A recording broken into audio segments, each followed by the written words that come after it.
was a self-help book with some goofy title like Learn to Love or How to Love When You're Unloved or something like that.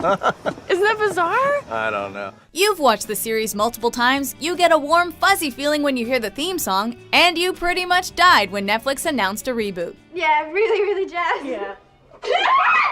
Welcome to Ms. Mojo, and today we're counting down our picks for the top 5 surprising facts about Gilmore Girls. You know, you can put on the apron and shout out things like dice the carrots, but implying that you can overmatch potatoes proves you're a phony. Since fans just can't get enough of Stars Hollow's favorite mother-daughter pair, we'll be looking at the 5 most interesting facts that you probably didn't know about Gilmore Girls. Anyhow, I'm hoping you'll call me back.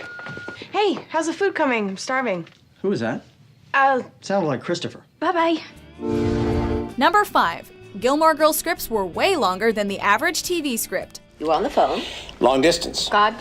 London. God lives in London. My mother lives in London. Your mother is God. Lorelai. So God is a woman. Lorelai. And a relative. That's so cool. I'm gonna totally ask for favors. One of the things that makes Gilmore Girls so special is the rapid-fire dialogue, especially in scenes between Lorelai and Rory. Both of them talk at about a mile a minute, throwing in pop culture references that viewers barely have time to digest. And you're wearing an apron. It's so my clothes don't get wrecked. You've not worn an apron since you saw The Sound of Music, and you put one on so you look like Sister Maria, and you made a big crucifix out of popsicle sticks.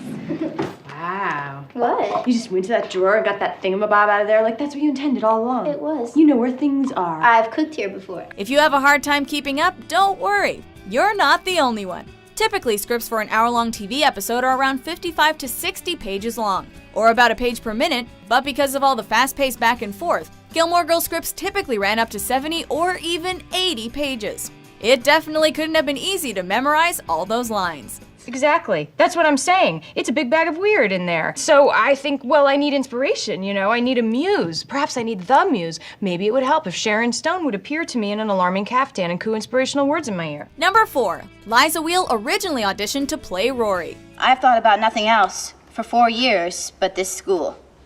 This big, important school with all of its history and tradition and really super teachers. You may not be able to picture anyone else playing the high-strung but lovable Paris Geller, and there's a reason for that. The role was created especially for actress Liza Wheel. It's pretty common knowledge that diners are breeding grounds for prostitution and drug dealers. What? Have you ever seen anything like that going down here? Have I ever... What about that guy over there? What's his story? Reverend Nichols? Liza originally auditioned to play the part of Rory, but the producers didn't think she was the best fit. That being said, they liked her so much that they created the character of Paris in order to give her a role in the show. I'm being punished. I had sex, so now I don't get to go to Harvard. Paris, come on. She's never had sex. She'll probably go to Harvard. She's a shoo-in. Pack your chastity belt, Gilmore. You're going to Harvard. Come on. We're so thankful they did, because Paris provides some of the best and funniest moments on the show. Who else would Rory have competed with for 7 seasons? What happened? Harvard was my destiny. I was flipping through Harvard class schedules when you were still delighting to the adventures of Gumby and Pokey. I was more of a Pee Wee Herman kind of gal.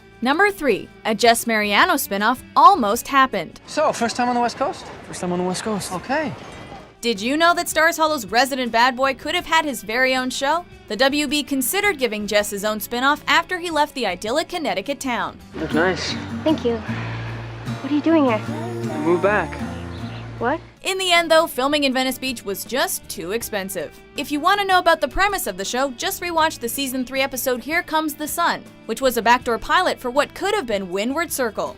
I don't know what I'm gonna do with the rest of my life, but something's telling me I better find out soon, or I'm gonna be that guy out there on the boardwalk selling the hemp hats. Regardless of whether you loved or hated Jess, Alexis Bledel was clearly taken with the actor behind the character Milo Ventimiglia, as they actually dated in real life for over 3 years. We knew that chemistry seemed real. So, are you ready to start? Yes, I am. Where are your books? Huh, I don't know. How are we gonna study without your books? I guess we can't. Too bad. So, what now? Movie? Get your books. Number 2. Luke was almost a woman. Please, Luke. Please, please, please. How many cups have you had this morning? None. Plus?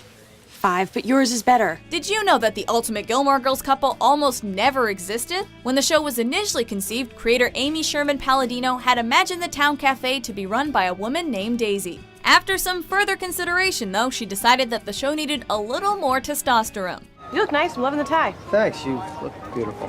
Flattery will get you everywhere, my friend. Shall we? Let's go. Gilmore Girls just wouldn't have been the same without Luke or his namesake diner.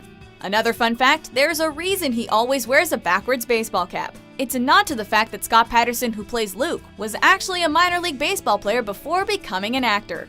What are you doing? Will you just stand still? Number 1. We've never heard the real last line of the show. But my ultimate inspiration comes from my best friend, the dazzling woman from whom I received my name and my life's blood, Lorelai Gilmore. The concept for Gilmore Girls is a simple one. It's about a mother and daughter who are more like best friends. Oh, I just spilled on my shirt. What are you doing? What are they doing, Emily? I have no idea. Stop that, you two. This description was enough for studio execs to pick up the show, even though creator Amy Sherman Palladino didn't have so much as a pilot written. From early on, though, Palladino has claimed that she knew what the final words of the show would be. But because she left the show after season 6 due to contract issues, her characters never got the chance to say them. Thank you, Mom. You're my guidepost for everything. On the verge of blubbering here. Not doing too well myself.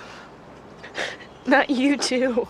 Not only that, Palladino says she's never even watched the 7th and final season of the show. Mom? Rory. I got a job. What? Where? At the Stanford Gazette. It pays less than I'll spend on gas to get there, but it's a job, a writing job. Yes! Luckily, fans will be able to hear that real last line in the 2016 Netflix reboot. I'm sorry. You're sorry. I'm sorry. I was so mixed up. I should have pulled you out of there. I was stupid. No, I was stupid. I was more stupid. Do you agree with our list? We were intentionally not telling him. That's kind of a lie of omission. A lie of omission? Isn't that an Ashley Judd Morgan Freeman movie? What fun Gilmore Girls fact do you find the most surprising? You're gonna have to move over one more chair to be part of the group, guys.